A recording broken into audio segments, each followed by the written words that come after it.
Hello. Thank you for being here. Hi, Molly. Hi, Gia. Oh, where in LA are you? Hello, Swallow the Sun. Hi, Maria. Hi, Beanish. Struggling with finding your true type? Awesome. Well, hopefully we can fix that today. Hi from Poland. Oh, cool. I'm going to sneeze. No, I'm not. Maybe we'll see. Okay, Gia is here for clarity on the order of her Enneagram 4, 3, or 5. Alyssa needs help finding her type. Amazing. If you're just popping in, what's your name? Where are you from? What are you hoping, what are you looking for in terms of like what do you need help with your type and all of that? Gia is in LA County. Amazing. Hi, Sano. Hope y'all are having a good Thursday.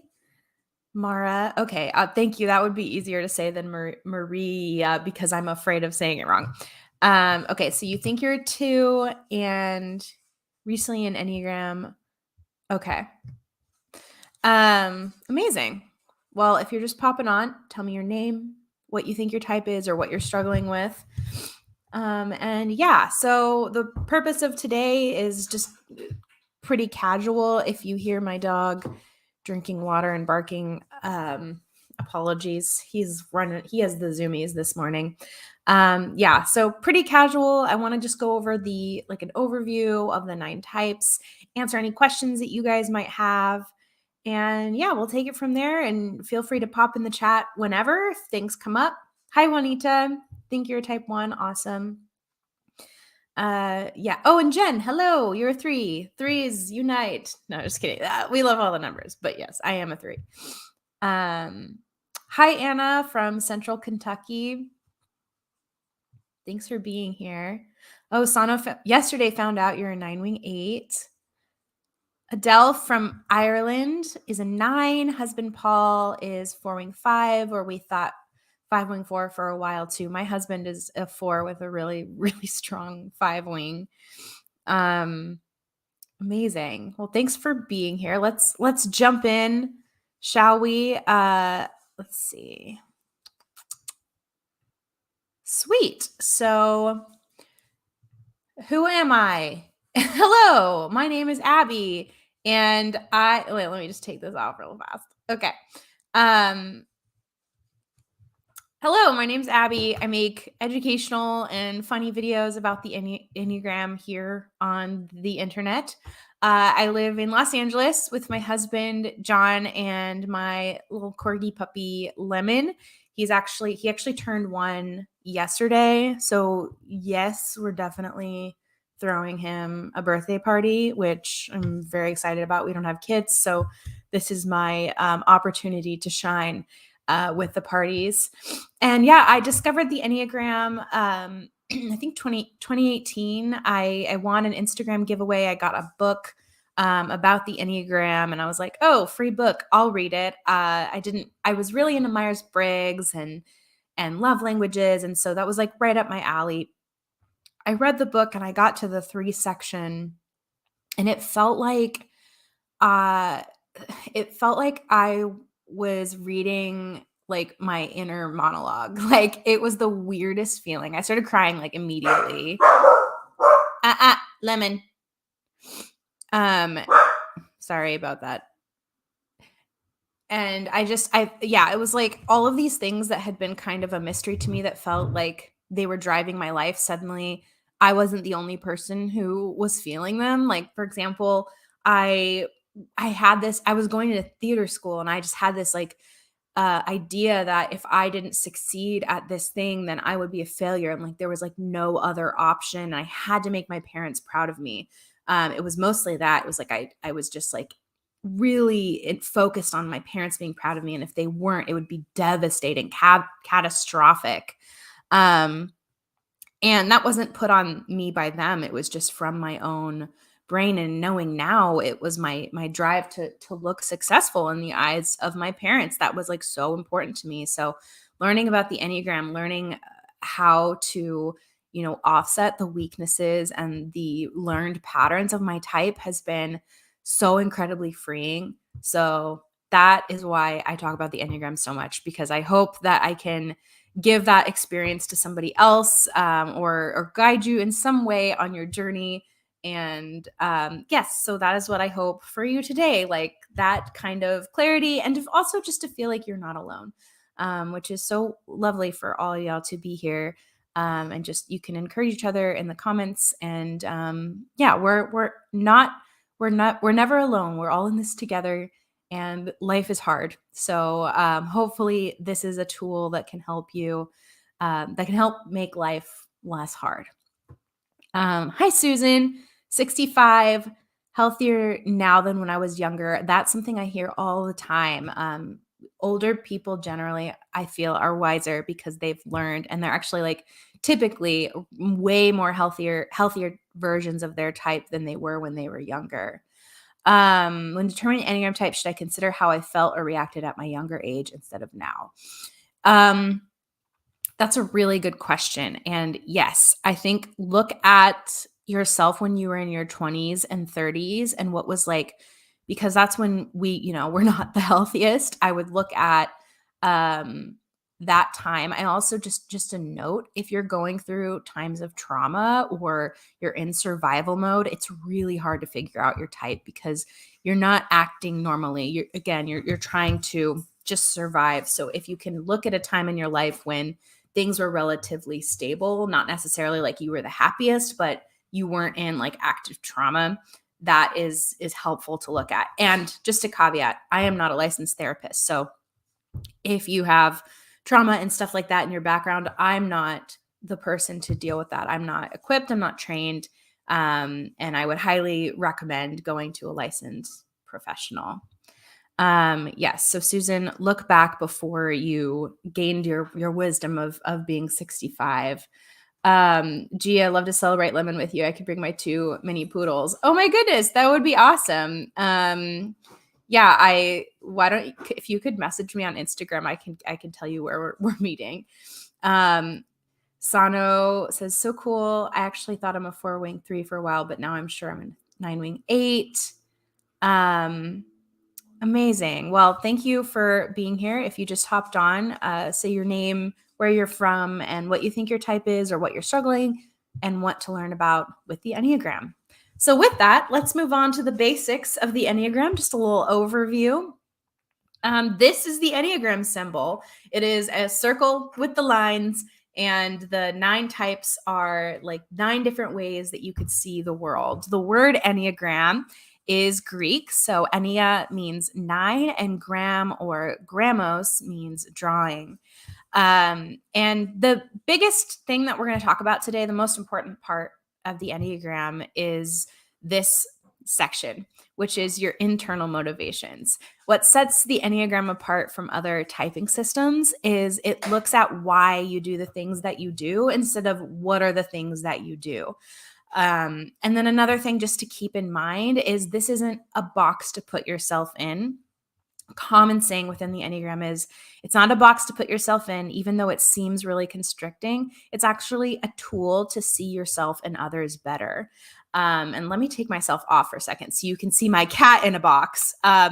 Yes, so this cat is what, we are before we know our type, right? We're dealing in our patterns. We're stuck in our box of who we are. But if you look at yourself from a place of self-understanding, you can be like this cat who is a detective and is looking at things and is not stuck in a box.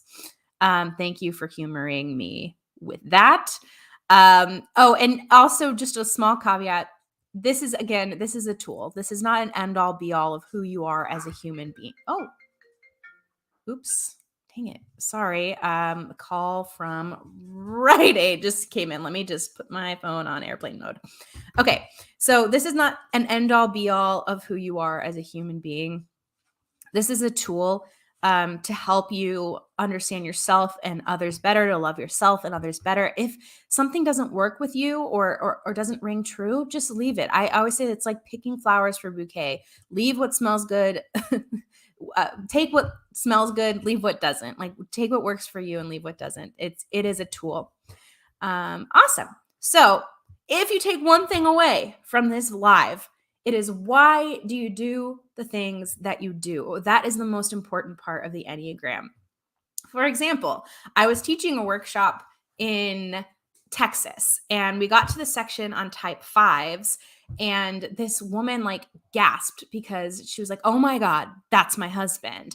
And I asked her why. And she said they had gotten really into like making steaks. And one day she happened to glimpse his YouTube watch history and he had hundreds and hundreds and hundreds of videos about steak, like Gordon Ramsay, how to cook a steak, the perfect type of steak, like steak channels. Like it was just so much research. And she was like, "Dude, we already figured out how to make a good steak. Like, why are you still like learning all of this?" And the answer was he simply and he enjoyed it. Fives love that the learning. They're investigative thinkers. They want to learn more about the world and they're going to constantly seek knowledge. And then, so that was that woman's husband.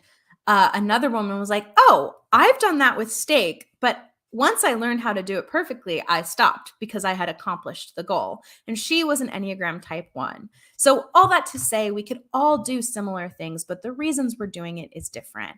We could all want a clean kitchen, but the reason we want a clean kitchen is going to be different.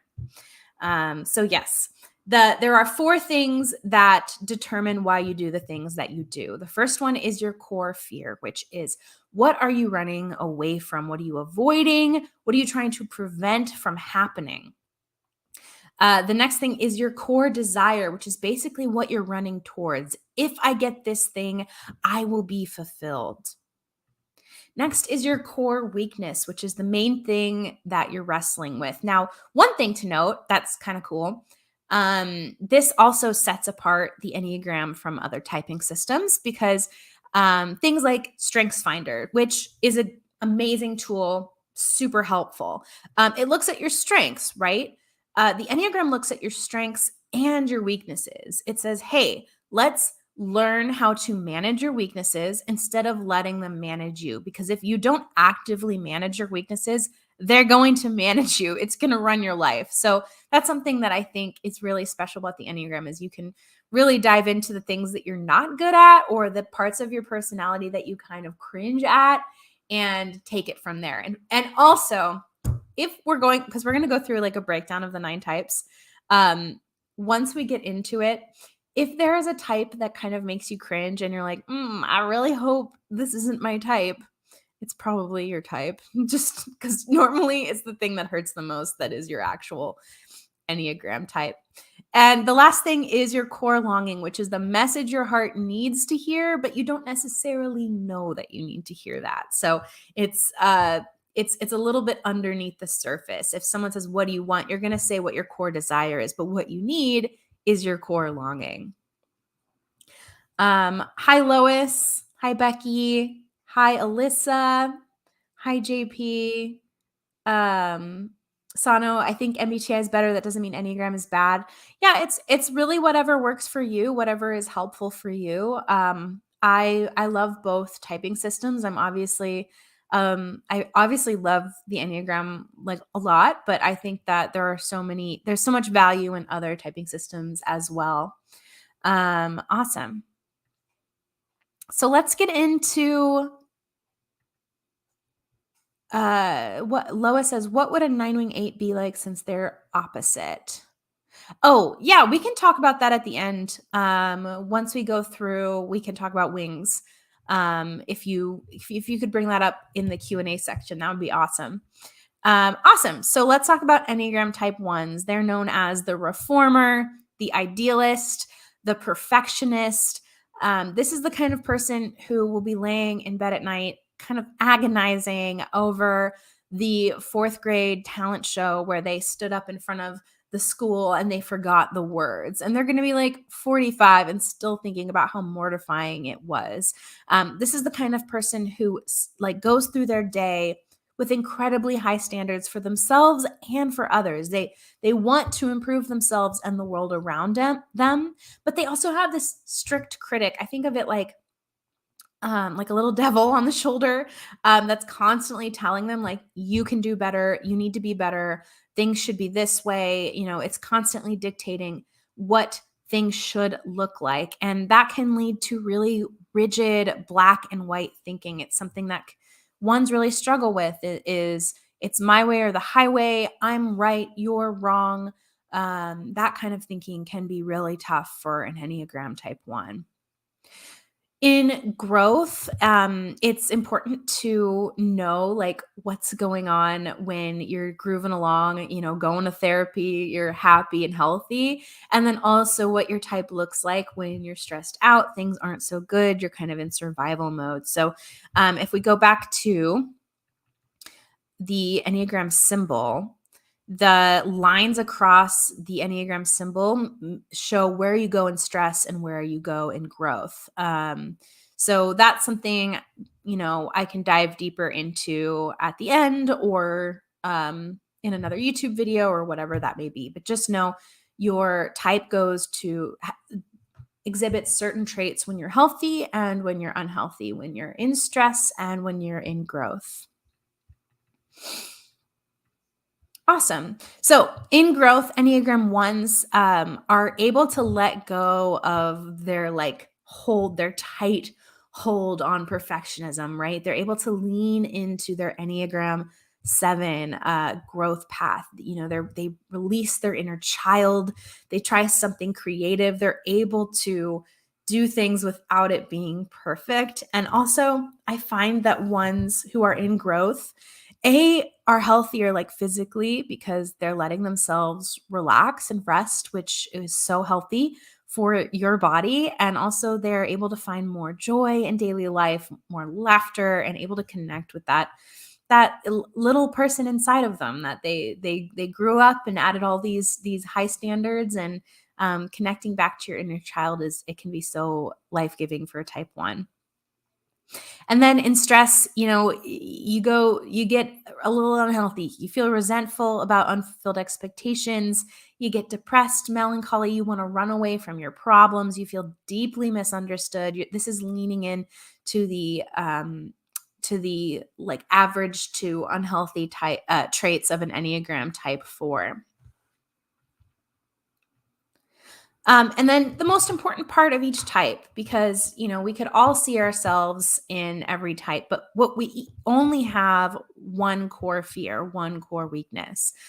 So figuring out which weakness, fear, figuring out which motivations are yours is the most important part to finding your type.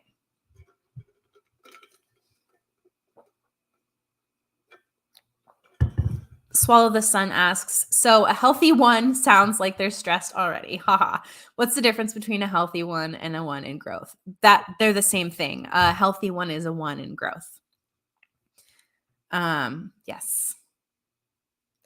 Alyssa says, I literally see myself in every type. No clue what I am. Ha ha ha. Yeah, I would look at the core motivations. And also, just a note, sometimes Enneagram 9s see themselves in every single type because they're so able to put themselves in other people's shoes. So I'm not saying that you're a 9, but it's something to keep in mind and could be helpful. Yes. Gia says, now your steak story makes me think I'm a 4-wing 5, not a 4-wing 3. I don't like this lack of clarity. Well, something on wings, and bring up wings at the end if you can, so we can have a little chat. You are both a 4-wing 5 and a 4-wing 3. You have access to both of your wings, but you use some of them, like you lean more heavily on one than the other, depending on what you need. So it is very possible that you lean more into your 5 side sometimes, and then you lean more into your 3 side other times. It's not a huge factor in your Enneagram type. It's more like a flavoring, like salt and pepper. And if you're struggling to find your Enneagram type, your main type, do not worry about wings. Don't think about them right now. It doesn't really matter. What's the most important part is finding your main type. Awesome. let us talk about, hi, Tanya. Let's talk about Enneagram. Oh, wait, no, I didn't go over the motivations of one. Oh my gosh. I'm sorry, guys. So inner motivations of type 1. Their main fear is being wrong, inappropriate, or corruptible. So that goes back to that example of like laying in bed at night, like thinking about the mistake they made in their fourth grade talent show. When they make a faux pas or they feel like they've done something wrong, it is like it goes right to their core fear. It is absolutely devastating. Their core desire is to be good. It's the flip side of that fear, right? To be good, to be perfect, to do all your duties, to be the best mom, the best wife, the best worker. Like type 1s are incredibly hard workers. Like no one pushes themselves harder than 1s do. And nobody beats themselves up about mistakes more than 1s do. The core weakness of a 1 is resentment, which basically looks like you feel like anger is a bad emotion. So when you get angry, you repress it, right? You're like, oh, anger's bad. I need to be good. You push it down. And what that leads to, hang on, my dog needs a ball. Okay, there you go, buddy. I just heard this like pawing. He's like trying to get the ball out. So what that leads to is like a simmering frustration underneath the surface. It can lead to like passive aggressiveness, frustration with yourself, frustration with others, and that is the core weakness of a type 1. And then the longing, the thing that you need to hear is just you are good. You're good no matter what mistakes you make. You're loved and you're good no matter what. So that is something to note. Tanya, do you think things like being born with a disability can impact your Enneagram type? That is not something I have seen studies on, nor do I think I'm qualified to answer that. I know that mental health plays a big role in how your type manifests and how you look in growth and stress. But again, I'm not a licensed therapist. So those kind of like deeper trauma-based things or disability things or mental health, I'm not qualified to answer it. So I would pass that along to a professional.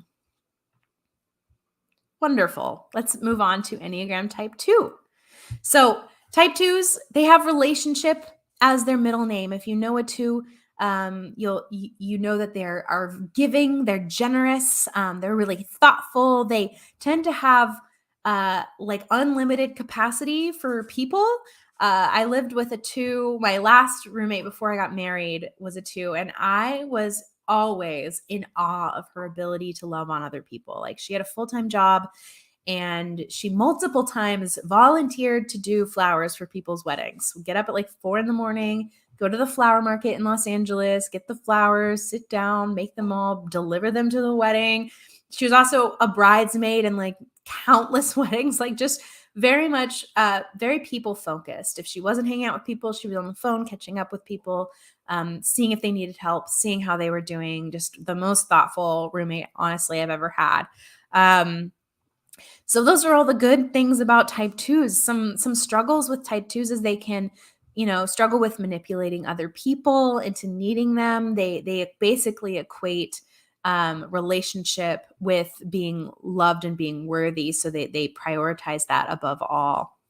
In growth, 2s become super self-aware of their reasons for helping people. Oftentimes there's strings attached when 2s help. So when they're growing, they're like, I'm giving this because I feel there's a string attached. Like, how can I rectify that?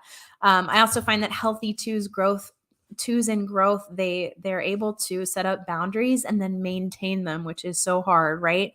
And they also are able to like fully feel their emotions, the anger, the sadness, all that stuff. 2s tend to look on the bright side, make always the glass is half full. So they're able to get into those more messy feelings when they are in growth. And then in stress, Enneagram 2s start to get really irritable, confrontational. They go to the unhealthy traits of an Enneagram type 8, right? They manipulate other people if they feel like their needs aren't being met. They blame others. Angry outbursts ensue. That helpfulness becomes like dangerous. Like it's like a fuse that's like ready to go off at all times. Mara says, what can type 2 with these negative characteristics, how to grow? Oh, like how can twos grow from their negative characteristics? First and foremost is self-awareness. I think that if we're kind of walking through life and making decisions based on the patterns that we have always done, you're not being self-aware of why you're doing the things that you're doing. So if you can come at it from a place of self-understanding and ask yourself why, that can already change the foundational way that you are interacting in the world. Yeah, and that's something that. Sorry, I lost my train of thought. If I think of anything else, or if you want to ask that question again in the Q&A, we can go back to it. Enneagram type 2 motivations. Their core fear is being rejected and unwanted. So the belief here is, if I'm not indispensable to other people, then I'm not worthy of love. So I need to make myself indispensable so that they need me. I'll never be unloved because people need me, because I have now made myself like a cog in the wheel. They need me to be around. And then the core desire is to be appreciated, loved, and wanted. So yeah, which don't we all? But for a type 2, it is the most top of mind thing. For example, if a type 2 is broken up with, that's devastating for anyone. If a type 2 is broken up with, it goes right to their core fear, their core desire of like, I don't want you, I don't love you. And so it can be hard for 2s to exit relationships. And then the core weakness of an Enneagram 2 is pride. And what that looks like is ignoring your own needs and charging forward, believing that you can fix everyone's problems. I know that pride kind of sounds it's counterintuitive, because 2s can look like really selfless.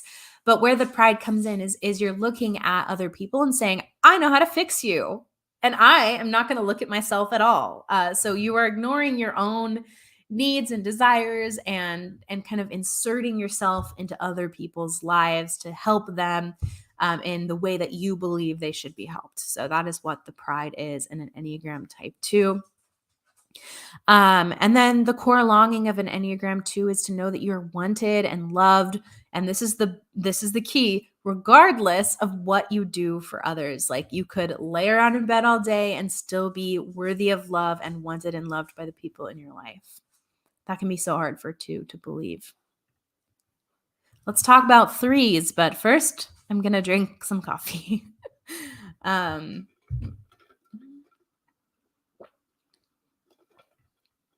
such a 2. I can't believe I didn't catch that. I see things. Type 5.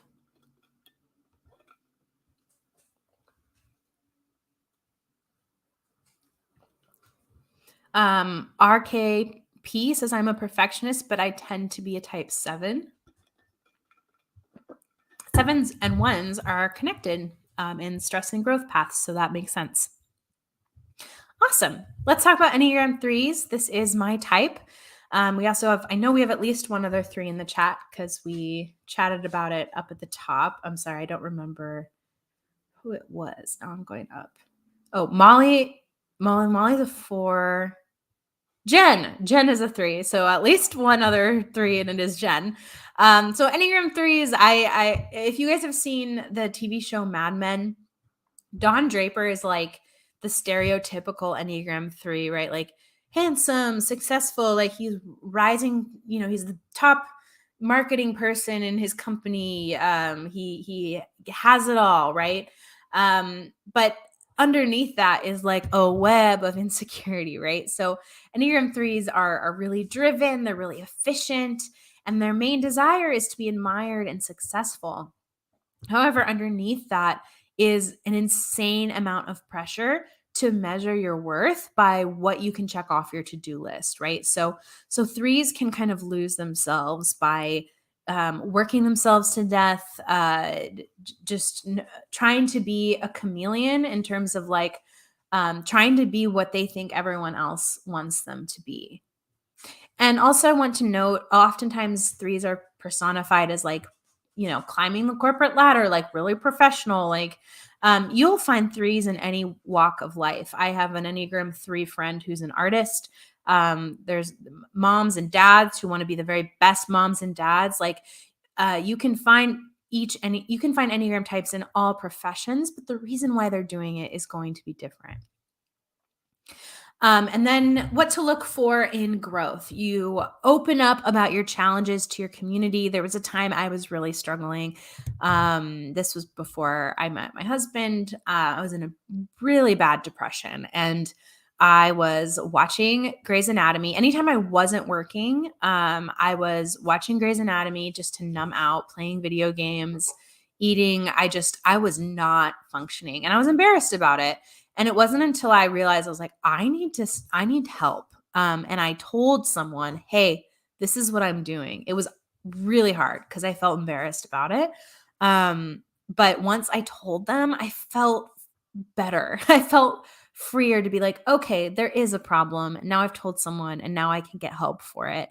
You open up to your challenges about your challenges in community. You're not embarrassed about, the human things you're going through. And you focus also more on the well-being of others. Start loving your friends and family. I think it's really helpful for threes to volunteer or be involved in their community in a way that does not like boost their own like productivity. Just something selfless can be so helpful for threes to grow.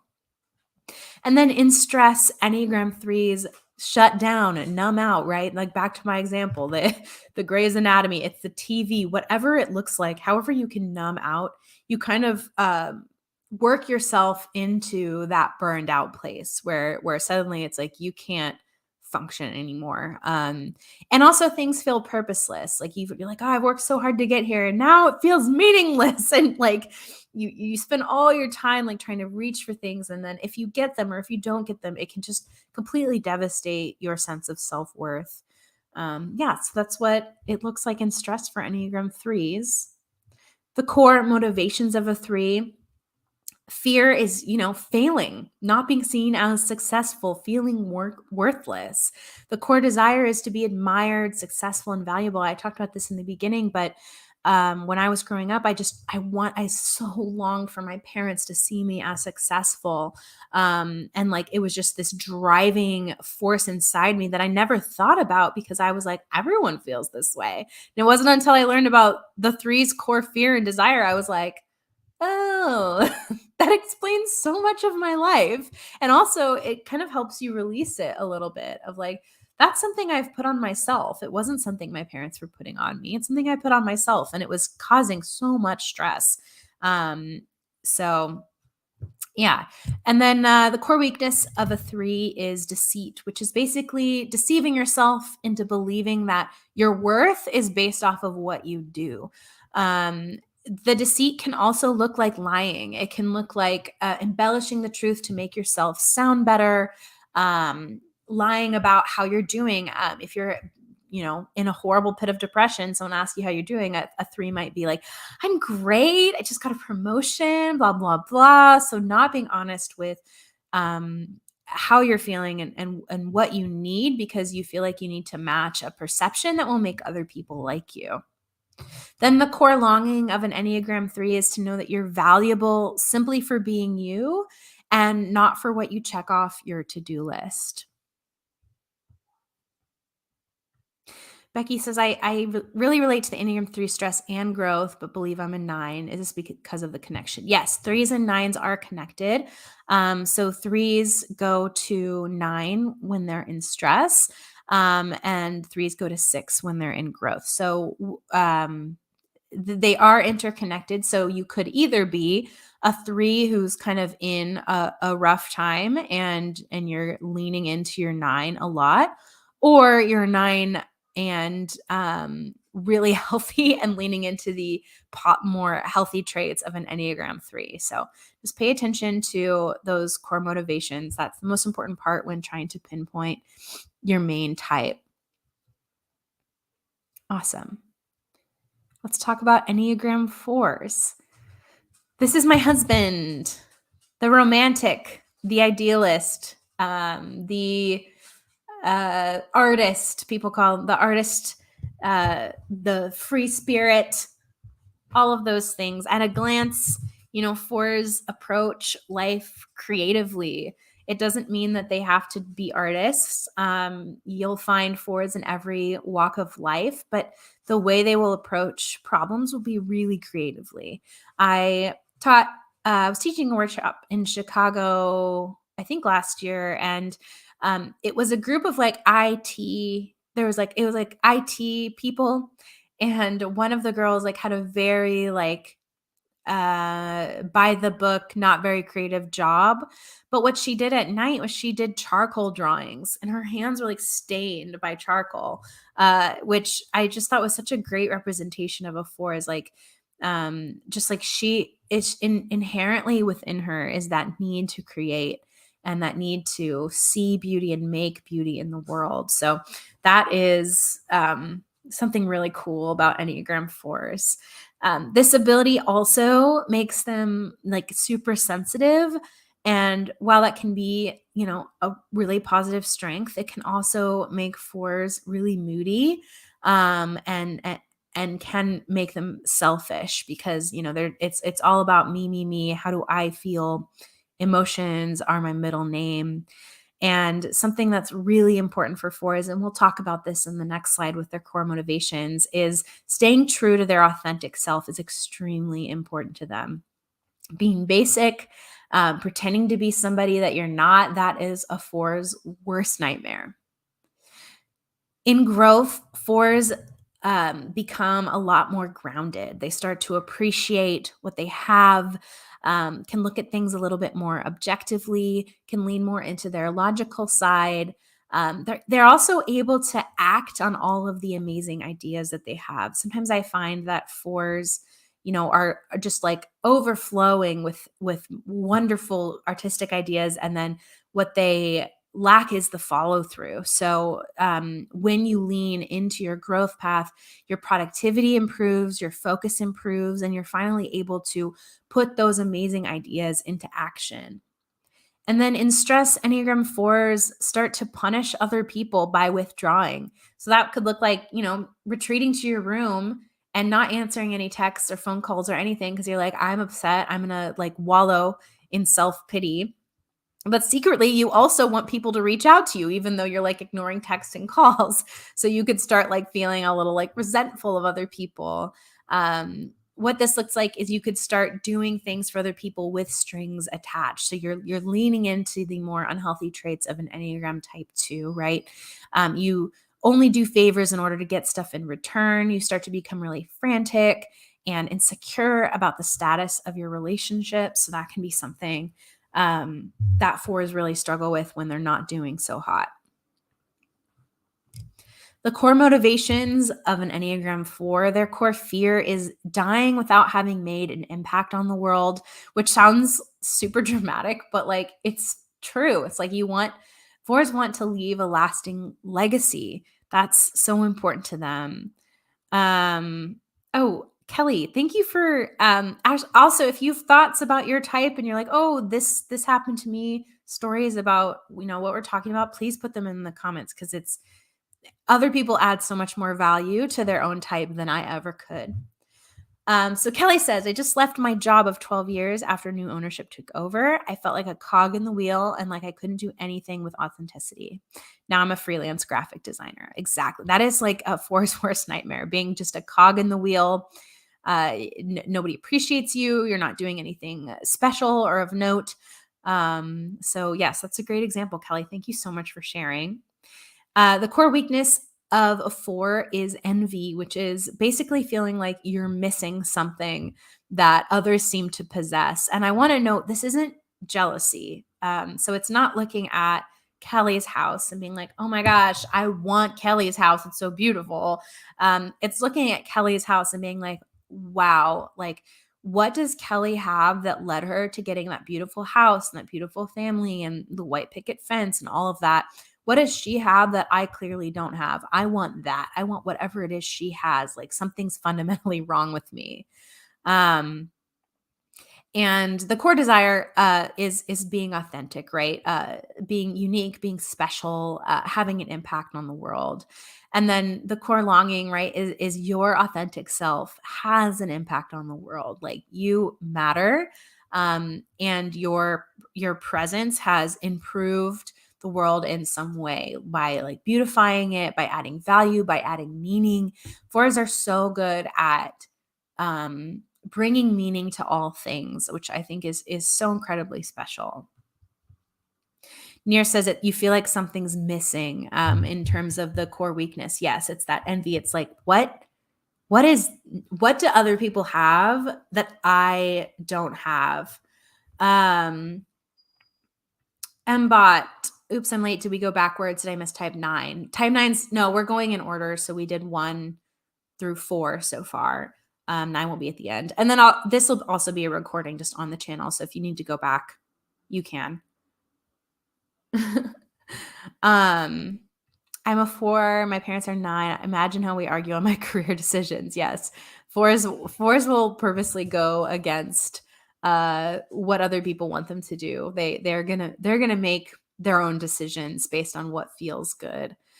Oh, thank you so much, Gia. That's very sweet. Deleted the email. Oh, okay. I really appreciate the $10. That's very sweet. Yeah, Jogo says, I first thought I wasn't a 4 because I got confused with jealousy and envy. Yes, they're different things. Derek, I'm about to have video call. Okay. Oh, good luck. I'm sorry you're going through that. That just sounds stressful.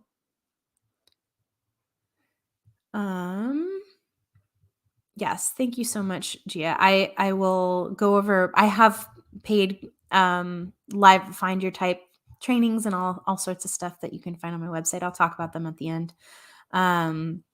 Molly says, I've heard from Beatrice Chestnut, who, by the way, is a wonderful Enneagram teacher. I love her books. So if you're interested in the Enneagram, highly recommend Beatrice Chestnut books, that the type 4 subtypes are super different from the other. Yes. So subtypes are something that can drastically change the way that you see your type. And if you feel like you might be a 4, but you don't act like typical 4s, you might be a counter type of that 4. So I'm actually doing a subtype live workshop, which I will get to at the end. But basically in January, I'm doing a live training that goes through all the 27 subtypes of the Enneagram. And we'll talk all about subtypes. I'm also hoping to do a longer YouTube video about it. So my goal is January is subtypes month. I am very excited. Awesome. So let's get into Enneagram type 5. I see from the comments we've got quite a bit of 5s in the party. I don't know.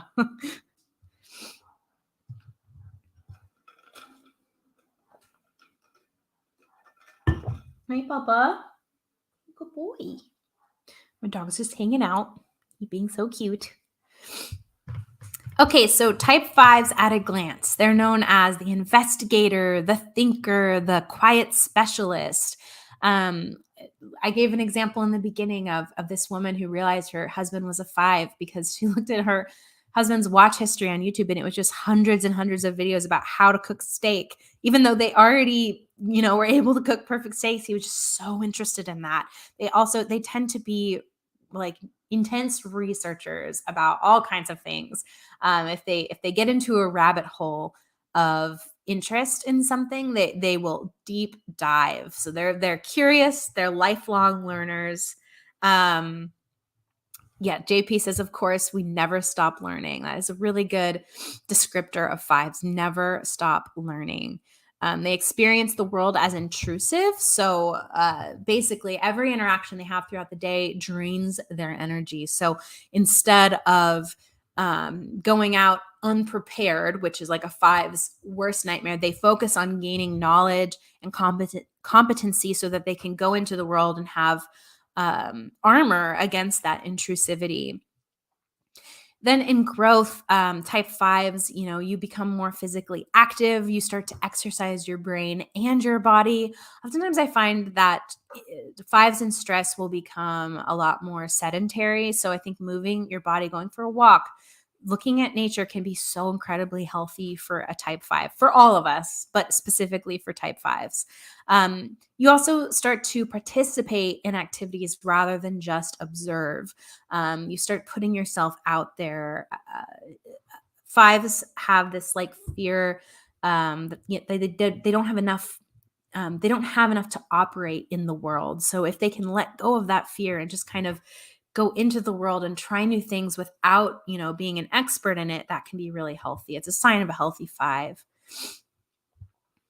Yeah, Icy says, as a type five, the worst thing for me is when others are ignorant. Yeah, that really bothers fives. In fact, it's so funny because I find that fives are often like, really equipped to be experts in something, but they're not the ones who are going to go around saying that they're an expert. They're going to keep it close to the chest. So, I think there should be more five like teachers and educators out there because they don't feel like they know enough because they know how much they don't know, but they would be such fantastic teachers.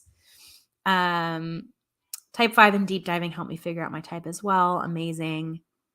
I'm not a five, but I get you. I see. I love it. Joe Goes says, what's your opinion on tri-types? Bring that up at the end in the Q&A and we can go over that. Tanya says, I will deep dive into things, but they tend to be things that the people I love are into, so I can share stuff with them. Yeah, totally. So you can start, that's your way of participating. It's like, oh, people like to talk about, I don't know, ping pong. I'm gonna learn everything I can about ping pong so that I can, engage with you. And that's how I am going to nurture our friendship. Awesome. So let's look at wait, did I go over stress? No, I didn't. Okay. In stress, type fives that go to the unhealthy traits of an Enneagram type 7. So what that looks like is your mind goes into overdrive. It's really hard to focus. You start jumping from project to project. And you also just become so skeptical of other people and like suspicious. So your usual cynicism, because I find that fives can be quite cynical, is turned up to like 100. You are just you will look at the world with suspicion. And then you also start taking on more things. What that looks like is like researching like crazy, learning all kinds of things and just feeling overloaded. You feel like you can't get enough knowledge and you don't feel competent enough. So you just keep searching, keep looking. The internal motivations of an Enneagram 5, their core fear is being unable to meet outside expectations because they don't know enough. And on the flip side, their core desire is, being capable, being competent. I know how to do this. The worst thing for a 5 would be to like go into a new job and know absolutely nothing. So I think that Enneagram Hermione Granger is a 1, but I also think there's a case to be made for her as a 5 because sorry if you're not into Harry Potter, I'm about to do a little Harry Potter thing.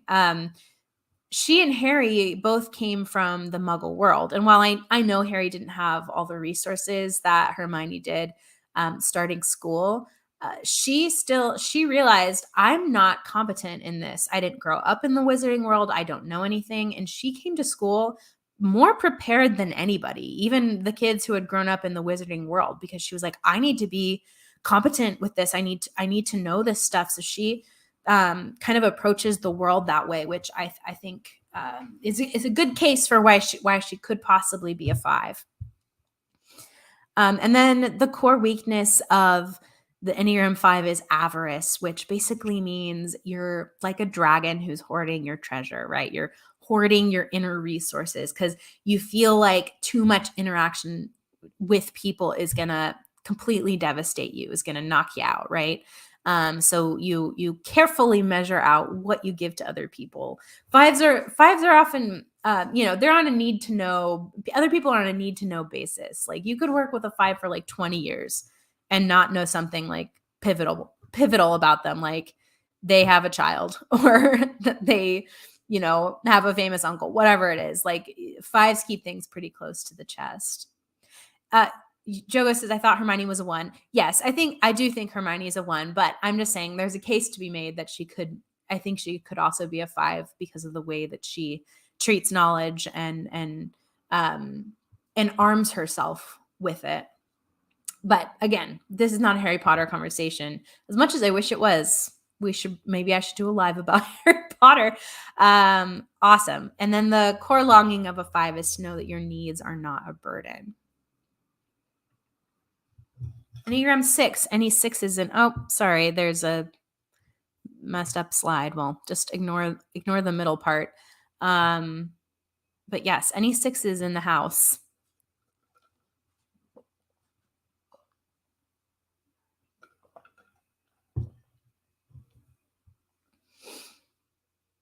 Jogo says, active in which sense? I believe you're talking about 5. Active in terms of moving your body, just physical movement. And Juanita asks, how do you suggest moving in the direction of growth and health for our Enneagram type? I believe I'm a type 1. That's the best Enneagram question ever, because that's the point, right? Like how do you move into the direction of growth and health? How do you get healthier, and how do you go away from your more stressful qualities?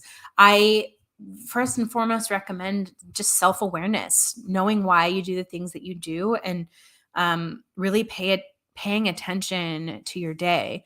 For example, like you could watch tons of TV when you get home from work and look at that from a place of like a behavioral place and say, dang, like I watch so much TV. I'm so lazy. I need to work extra hard to like make up for my laziness. And then the next day you come home from work, you've had a horrible day, and you end up binging an entire season of Gilmore Girls, right? And you stay on the couch till like 2 a.m, then you go to bed, and you wake up the next day and you beat yourself up about it. And the cycle continues. But if you go into that situation from a place of self-understanding, you can ask yourself, well, why am I watching TV at the end of the day? You think, well, I'm exhausted. And then you ask yourself why. Go even deeper. Why am I exhausted? Well, I spent all weekend working, doing things for other people. I did no restorative rest for me. I haven't been taking care of myself. So when you can get to that point, then you can go into your growth path and start taking care of yourself. Asking yourself those why questions can be really helpful for figuring out how to be healthier. We got a 6 here. Bria says, Enneagram taught me how to be introspective. You're a type 7. Amazing. Sweet. So let's talk about Enneagram 6s. This type is known as the loyalist or the guardian. At a glance, they are responsible, faithful, methodical. I think of them as like the fan in the stands that have like the foam finger. Like they're the number one fan. If you have someone loyal in your life, they're probably an Enneagram type 6. They worry a lot about worst case scenarios. They're constantly seeing like trouble around the corner. And that makes them feel like they always need to be prepared, right? They're the ultimate troubleshooter. And they also are like lifelong friends. Once they, bond with you, like they're your friend for life. In growth, Enneagram 6s are able to slow down. A lot of times 6s struggle with that monkey mind mentality. That's my old therapist used to say, the monkey mind, like jumping from thought to thought, like no peace inside of you. When 6s are able to, lean into their growth side, they're able to relax, deep breathing, slow their minds. They don't feel reactive. They're able to be emotionally peaceful and trust yourself. Unless you're the counter type of a 6, you have trouble trusting yourself, and you look on the outside for guidance, whether that looks like calling a friend before you make a decision, or and then if you're a counterphobic 6, you approach decisions like really assertively. You could look like an Enneagram 8, but what you're doing is getting that decision, getting that thing, the fear thing before it gets you. So you're still coming out of that place of fear.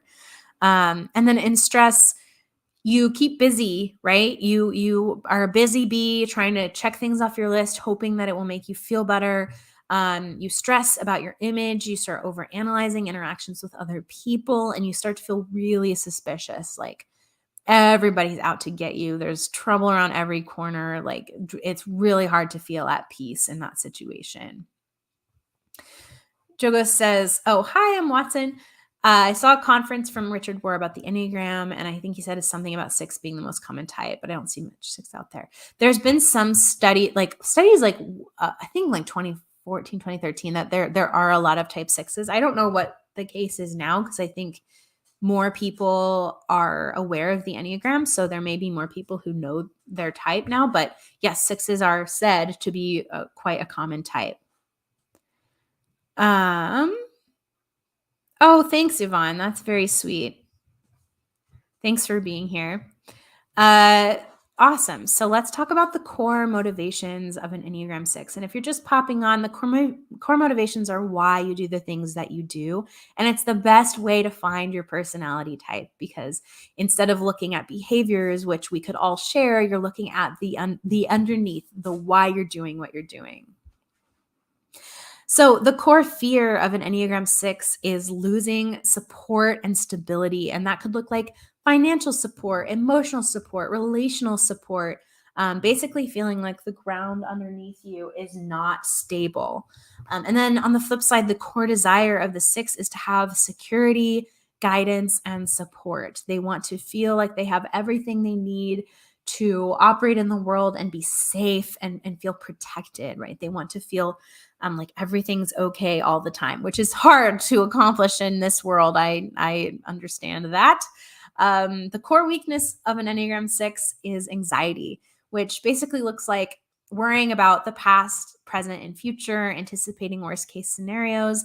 And I know, like, as an Enneagram 3 who has clinical like anxiety, I think that everyone can feel anxiety and anxiousness. But the 6's anxiety is like the thing that they struggle with the most, because they are constantly prepping for the future, thinking about what could go wrong. And so that's the differentiation. We can all feel anxiety. 6's, it's top of mind all the time, constantly, if they are not in a growth path. And then the core longing of an Enneagram 6 is to know that all will be well. It's that St. Francis of Assisi quote, "All shall be well, and all shall be well, and all manner of things shall be well." Feeling at peace, even if things aren't very peaceful.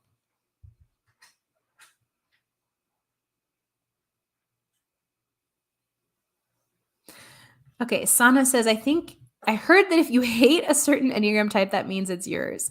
I think hate is a really strong word. I think that it's quite common for people to cringe the most at their own type. So if something feels like, ooh, a little icky, it might be yours, because it generally feels, if something's a little cringy and you're like, I really hope that's not my type, it's probably your type, just because this isn't, it's not easy. Like this stuff is like, we make it lighthearted on this channel, but like, it's not easy. You're talking about like really deep stuff. So when it does hit, it can be hard to internalize. Awesome. So let's go into Enneagram 7. I know we have a few people said they're 7s up here. We got Bria, type 7. Any other 7s in the chat right now, or think you might be a 7?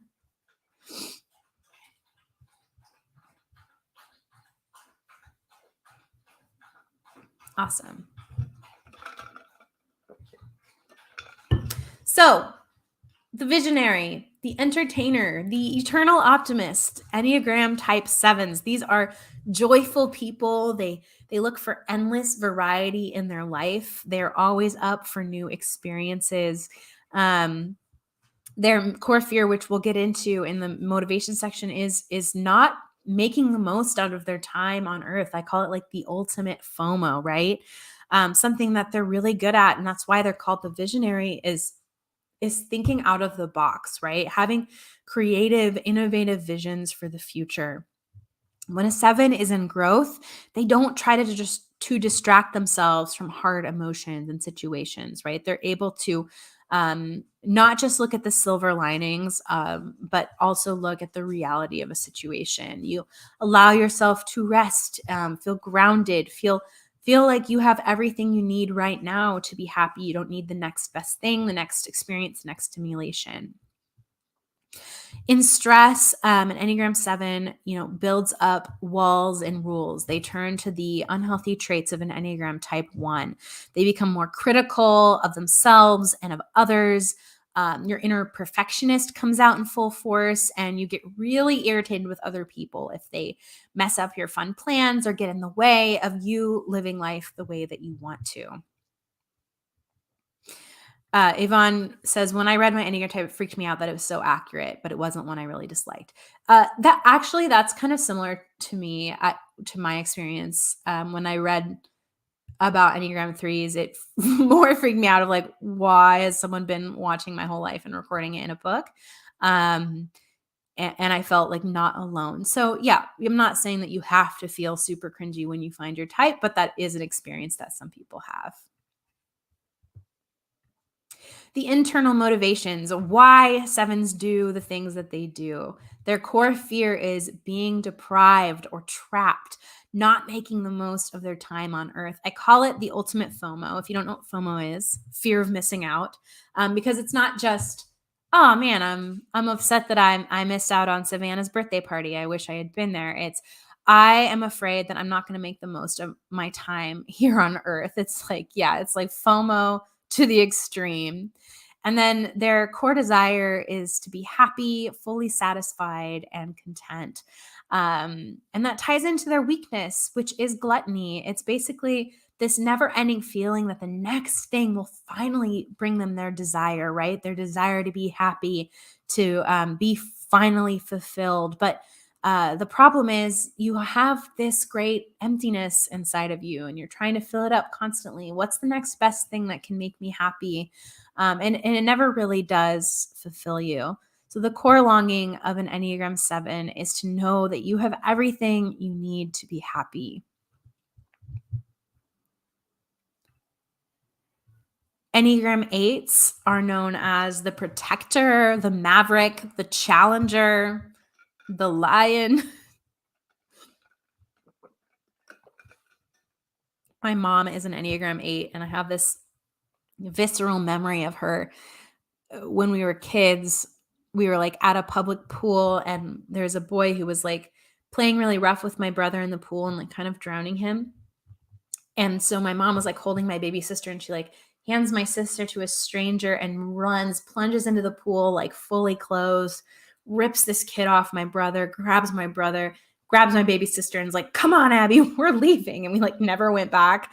Yeah, she's a protector. She protects her cubs. She is a fierce, confident person. Eights desire to defend themselves and the people that they love. So depending on their levels of health, they can either be like a huge hearted mentor, mother, like whatever that looks like for them, or if they're on the more unhealthy side, they can look like a power hungry steamroller.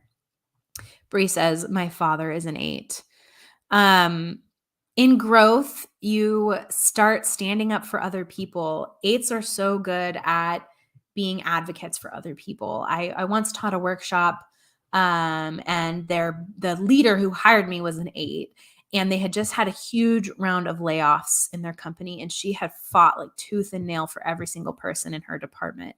And no one got laid off in her department because she was so adamant that like every single person was bringing incredible value. And that to me is a type 8 in growth. They are, protectors of the weak.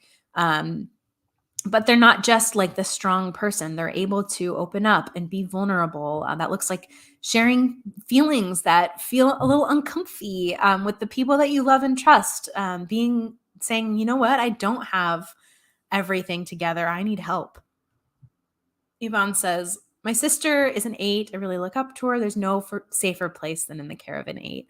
That is a really beautiful statement and very true. I think with a healthy 8, it can feel so safe and protected.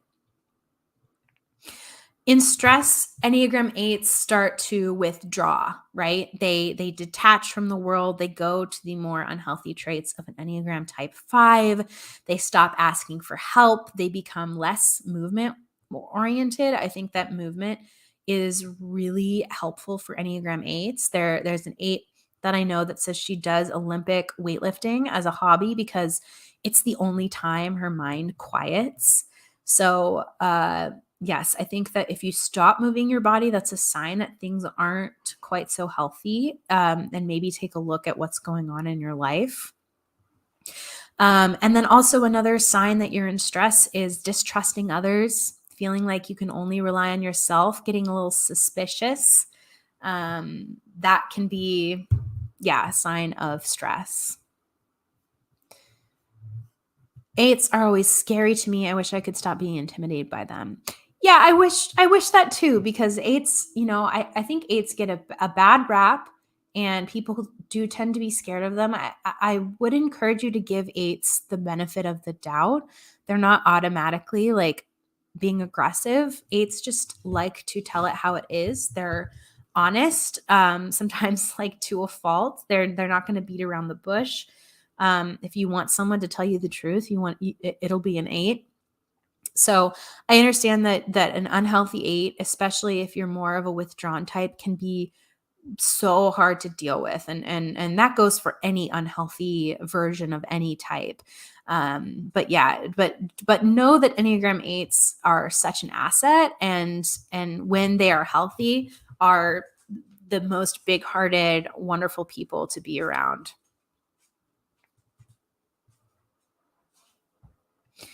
Awesome.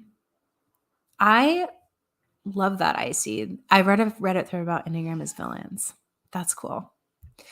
Awesome. So Enneagram 8 internal motivations. Why do they do the things that they do? 8s come off as quite aggressive if they're acting out of their fear, which is to be weak, powerless, or manipulated. They felt weak at some point in their life, and it hit their core fear, and they said, never again. I'm going to work as hard as I can so that I never feel manipulated ever again. On the flip side, their core desire is to protect themselves and the people that they love.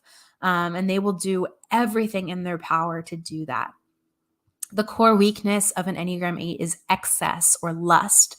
And what that looks like is just constantly desiring intensity, power, control. You could start to steamroll other people to get what you want. I think if you guys have seen the show Parks and Rec, I think that Leslie Knope is a 3, but I think there's also a case to be made for her being an 8, because she is such a steamroller when she's trying to like accomplish her goals and do the things, even if they go against what other people want. If she believes it's the right thing, then she's going to go do it. And she's quite a steamroller. And Amy Poehler actually is an Enneagram 8 in real life. So I just think that's interesting. And oh yes, Beanish says share that Reddit thread. I want to read the Reddit thread, so please put it in here. That would be super great. And then the longing of an Enneagram 8 is to know that you will not be betrayed. And because of that, you can be vulnerable, right? You can rely on other people. You don't have to be the one who's doing everything all of the time.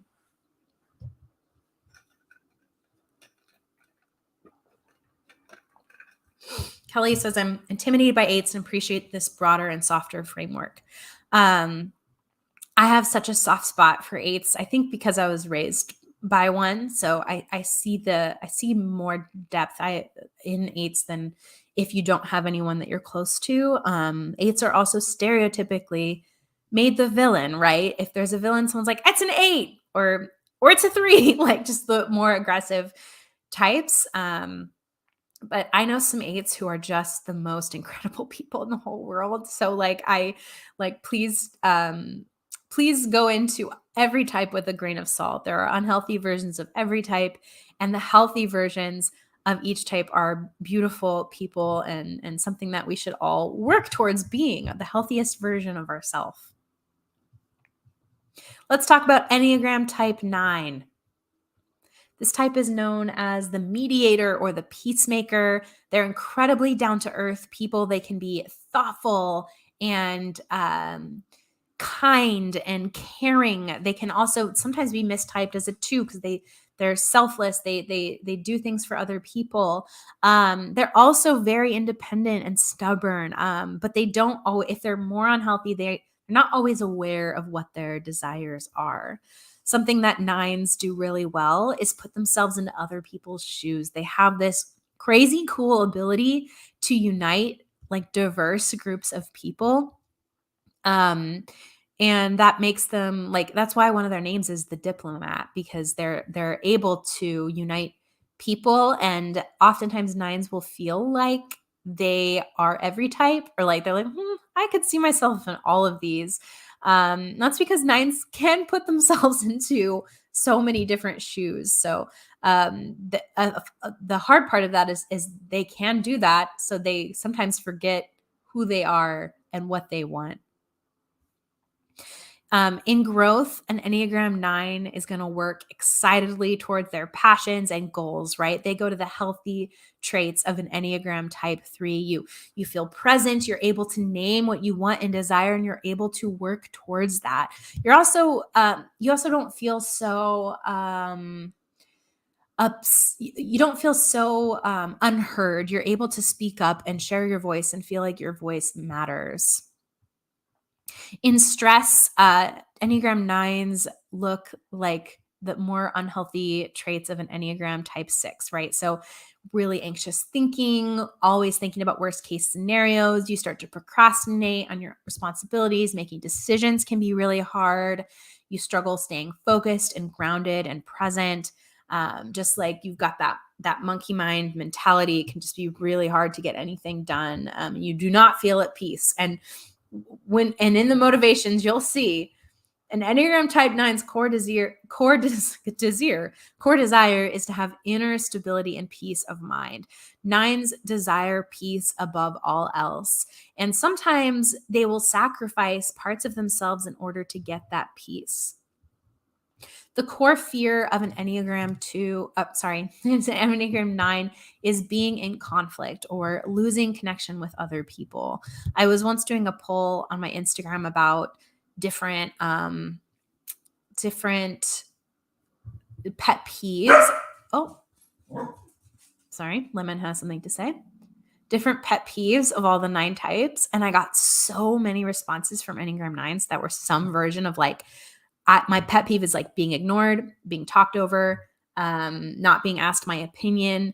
So that is something that really bothers 9s because it goes right into their core fear of being in conflict, of not being heard. Their core weakness is sloth, which is basically falling asleep to your inner desires. I know that sloth sounds like laziness because we equivalent sloths as like being really lazy and really slow. But I just want to reiterate, 9s are not lazy, not in any way. 9s can be the hardest workers out there. What the slothfulness is falling asleep to yourself, right? Your inner desires, your passions in order to prioritize peace in your life. Peacemaking is such an admirable trait, but it can also go the opposite direction where you are kind of repressing yourself and feeling angry and holding things in and being passive aggressive because you refuse to, bring up what you need and what you feel because you don't want things to be in conflict. But that doesn't mean that you're happy and peaceful. It just means that that's the strategy that you've been employing to try to get peace for a long time. Becky says, being 9 is like, I'm easy breezy, go with the flow, whatever, but actually being mad inside that it's not going your way. I think that is a really That's a really interesting description of a 9 and can be true. Adrian asks, what would you consider a key difference between a 9 and a 2? Yeah, 9s and 2 are a common mistyping because they both, look eager to help. They're both optimistic, looking on the bright side, all that kind of stuff. Again, when you're trying to figure out between two types, look at the internal motivations. So, a 2 wants over everything to, have relationships with people that make them feel loved and wanted. Whereas a type 9, their inner desire is to have inner stability and peace of mind. So if that looks like having a relatively small circle and having peace there and maybe being really independent, not relying on everybody, they'll be happy with that. Whereas 2s, that will not be the case. So really looking at the reasons why 9s and 2s do the things that you do. Then the core longing of an Enneagram 9 is to know that your voice matters. So it's the flip side of their pet peeve of like, hey, I'm not going to ignore you. I'm not going to talk over you. If you have a 9 friend, know that. Like, let them feel like their voice matters. You can even just say it like, hey, I want to hear from you. What you think matters. That is something that speaks right to their core longing. Yvonne says, I'm usually pretty chill as a 9, but I find myself with a short temper. Yeah. There's things in the Enneagram called triads, which are super cool. I have videos on most of the triads on my channel if you want to check them out. And then in the Centers of Intelligence triad, basically they're groupings of 3 that help categorize like the way different groups of types interact with how they do life, basically. So the Centers of Intelligence triad is the most common one, and 9s are in the anger triad because they commonly feel anger, but they suppress it. So that's how they deal with anger is suppressing it, but it's their biggest struggle is that anger and a longing for justice. It's just the way that they approach it is quite different. Ooh, I need to wrap up soon. So put any last questions you have in the chat. If you want to learn more about the Enneagram and things that we talked about today, I have another live training coming up, which is basically like this live stream, but way more in depth and more personal because all your questions can get answered. I just did one on September 16th and it was so fun. And I'm doing another one, yes, December 9th, 2023. So if you go to my website, abbeyhow.com, or I can actually drop a link in the chat right now. But yeah, if you go here, you can sign up for the December workshop. I'll have more next year, but I don't have those like planned yet. And yes, I cover wings in these live trainings. I cover growth paths, stress paths. I cover all the things. And can you have the same fears as your wing? No, you have your fears of your core motivation. So, also, if you want to do more passive things, if you're not available to do the live courses, I also have like an Enneagram wing class that's recorded and it comes with a guidebook. I'll link it right here. Yes. And then lastly, we talked about subtypes a little bit. I have a live subtype training coming up on January 27th. Subtypes, if you're struggling with your type, subtypes are the way to figure it out.